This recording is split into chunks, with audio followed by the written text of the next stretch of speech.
Verím, že tou najdôležitejšou vecou v živote je rozhodnúť sa preto, čo je naozaj dôležité. Dobrý deň, dovolte, aby som vám s radosťou predstavila program interného mentoringu spoločnosti Forbis Mazars Slovensko.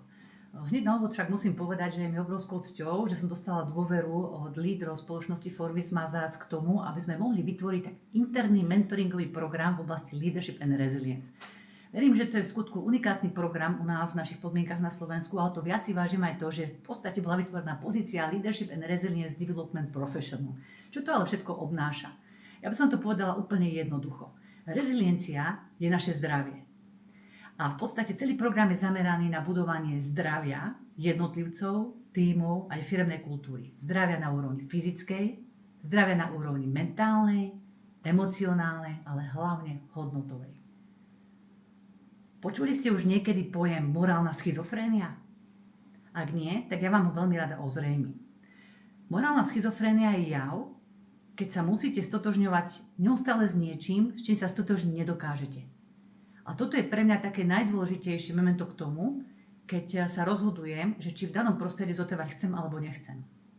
Verím, že firemnej kultúre treba venovať pozornosť nielen na úrovni hodnot, ale na úrovni toho, čo sa v skutočnosti žije. A práve tieto rozvojové programy, ktoré realizujeme v rámci interného mentoringu na úrovni skupinových rozvojových programov, tímových rozvojových programov, ale aj one-to-one sú zamerané práve na to, aby sme podporovali zdravé spracovanie všetkých tých podnetov, ktoré tí zamestnanci jednoducho musia počas toho dňa, týždňa alebo aj celej sezóny zažiť. Takto vznikla vlastne aj reálna potreba. Tie tlaky, ktoré prichádzali z externého prostredia na zamestnancov, ale aj to interné prostredie, v ktorom jednoducho bola veľmi dôležitá kvalita komunikácie a budovanie dobrých, zdravých vzťahov, je veľmi veľká. A práve z toho dôvodu je veľmi dôležité venovať tomu vedomú pozornosť. To znamená, že každá firma má svoju kultúru, ktorá si žije svoj vlastný život. Ale my musíme zamerať našu pozornosť na to, akú kvalitu to bude mať. Či to naozaj bude podporovať to zdravie alebo nie.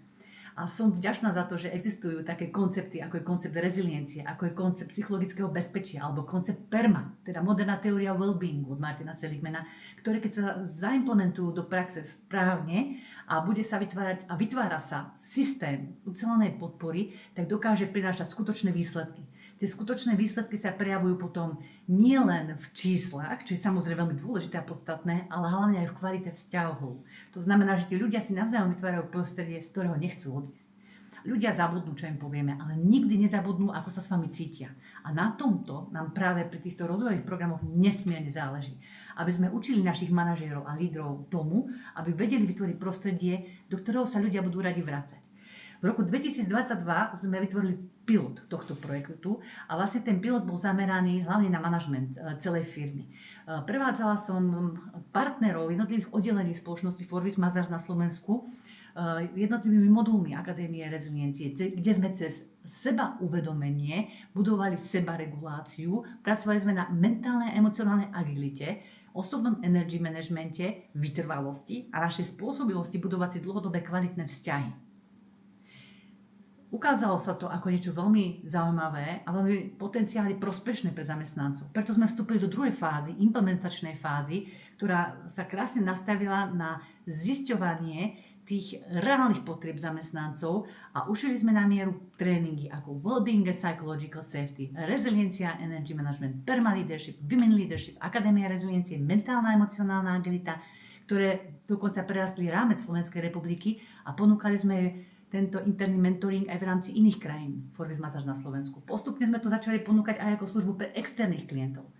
A ja sa veľmi teším a som vďačná za podporu Miške Hecht, ktorá mi pomáha ako senior manažér, konzultantka v tom, že mi dokáže pomáhať pri technických otázkach akéhokoľvek druhu na národnej a medzinárodnej úrovni a taktiež aj mojej kolegynky Karolíne Rakovej, ktorá mi pomáha v oblasti marketingu spropagovať tieto programy. A chcem pozdraviť celú komunitu HR manažerov na Slovensku tým, aby sme skutočne venovali pozornosť nášmu zdraviu. Zdravie máme len jedno. A všetci to veľmi dobre poznáme. Zdravý človek má milióny prianí, chorý len jedno jediné. Ďakujem.